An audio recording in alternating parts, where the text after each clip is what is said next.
Hey everyone, welcome back to our channel. Today I'm going to show you how to open a checking account in Landbank.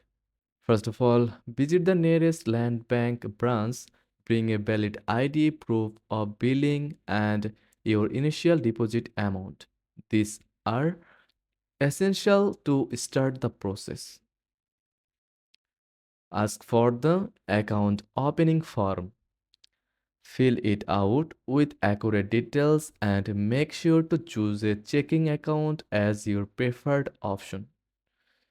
Submit the form along with your valid ID and other required documents. The bank officer will review everything to ensure it's complete. Make your initial deposit. Land Bank's checking account has a minimum deposit requirement, so confirm the amount with the bank. And that's it.